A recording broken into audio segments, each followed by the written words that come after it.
Welcome. Today I'm making this video to help you find out how to ride the Shinkansen and how to buy tickets. So the first thing I want to talk about is, where do you find the ticket machine? Typically it's outside any gate in a station. Normally it's green machines that you walk up to and it will be labeled in Japanese, English, maybe even Korean or Chinese. So now that you know how to spot the ticket machine, the first thing you do when you walk up typically is select English. For me and most of the people watching this video, I imagine. So after you select English on the main screen, the next question is, do you want reserved seats or non-reserved seats? There isn't much of a difference price-wise. I would suggest going with the reserved seats, because if you buy non-reserved seats, you're not actually guaranteed a seat on the Shinkansen, only if there's space available. If not, you're stuck waiting in between the cars, standing, possibly with your luggage. It's a very difficult situation. So if you want a comfortable ride, guaranteed a seat, especially for a long journey, absolutely buy the reserved tickets. Like I said, it's not much more. I always buy reserved tickets. It's just easier. It makes travel a lot more comfortable. The next question after this, after you select reserved seats, is Shinkansen to Limited Express or just regular Shinkansen reserved seats? There's a couple more options, but these are the main ones. Essentially, are you transferring lines or are you staying on the Shinkansen for the entire journey? And for the purposes of this video, we are staying on the Shinkansen for the entire journey, so we'll select reserve seat. Now for the next selection, I misunderstood multiple times when I was ordering tickets what this means, and it's so simple. It's just, where are you leaving from? So for this video, we're doing a mock trip from Fukuyama to Hiroshima, and we're going on the quickest, easiest route that's available to us. And how you find that is just go on Google Maps, say you want to go to Hiroshima, you select Hiroshima from Fukuyama Station, and it will give you a timetable of the quickest routes available. So you can see the time that's listed, roughly how much it would cost. It's a great resource. I use this all the time when traveling. It really helps you make sure that you are ordering the correct ticket when you're at the machine. So I suggest looking it up, a minute or two prior to buying the tickets. So after we select our from station, which is typically the one you're at, you can choose a different one, but most people choose the one that they're at. And for the purposes of this video, we are traveling from Fukuyama to Hiroshima. So we select Fukuyama. The next thing that comes up is where you're traveling to. There's a lot of options. So, like I said, we're going to Hiroshima. We'll select Hiroshima. You can book today, tomorrow, a couple days from now, next week, not an issue.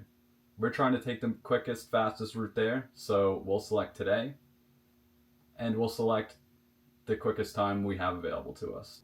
Now, it is just me going on this journey, so one adult. Now, this is where I've seen a few people get confused. It still lists multiple options for your seat here, even if you selected reserved already. So it lists ordinary car, green car, or non-reserved. Ordinary car is your typical seating. This is the one we're going to choose. Green car doesn't mean cheaper, it means more expensive here. So I don't suggest this option. But you're already spending more on the reserved seat. I don't suggest getting the green car. There's really no need for it. So we're selecting ordinary, and the time that Google listed for us as the time that we're going to depart. The next screen that comes up is, do you need an oversized baggage area?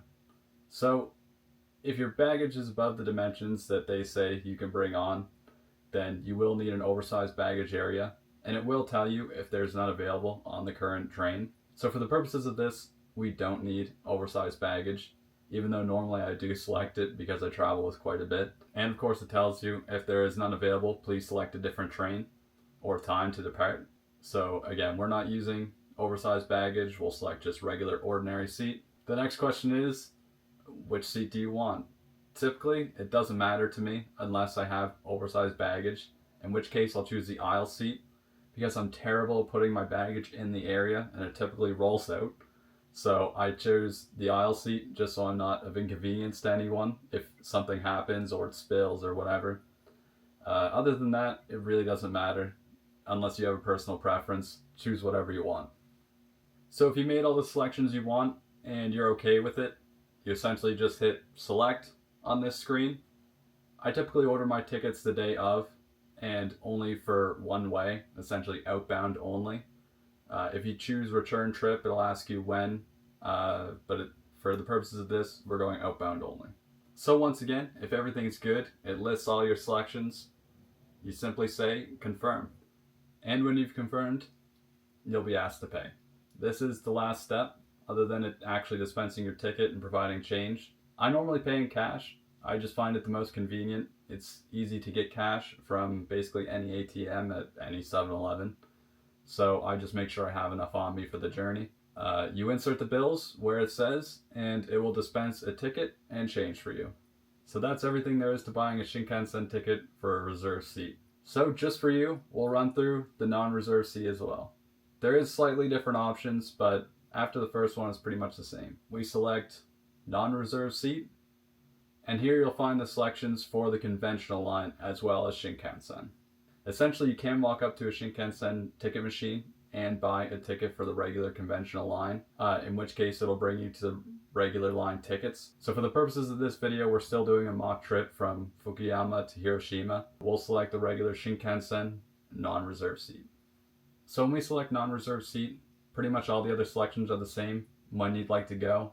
However, you don't get the selection for the seat specific because this is a non-reserved seat ticket. So the other option you don't get is what time you'll be actually departing. Because this is a non-reserved seat ticket, you don't actually reserve a seat on any train. You're free to ride that day. Now this may be nice for some because you may not know what time you'd actually like to depart and would just like to be leaving that day. It can add a little bit of peace of mind, but for the most part, I'd like to know that I actually have a seat on the train I'm riding. I normally select reserved seat. So as a little bit of an added bonus, I want to include this bit. So let's say you're traveling from Okayama to Fukuyama. I was on this particular day, and here's the ticket that I bought. It was for a reserved seat that includes oversized baggage. And you can see on the ticket, the department time is listed, as well as the train name and number. If you want to know you're on the right platform, the department time, as well as the name and number of the train, will be listed on screens at that platform. So that's your lead indicator of whether you're at the right place or not and getting on the train that you want to be on. Because that information won't be listed on any other platform, this is mainly for that platform only. So if your ticket matches the screen that you're reading, you're in the right place.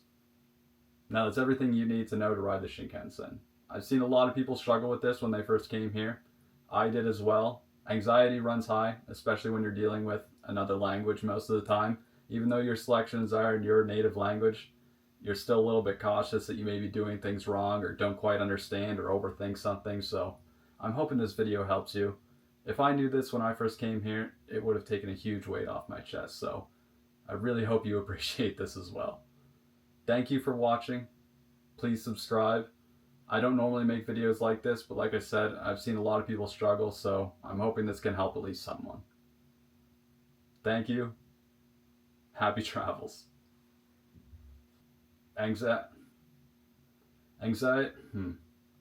Anxiety runs high,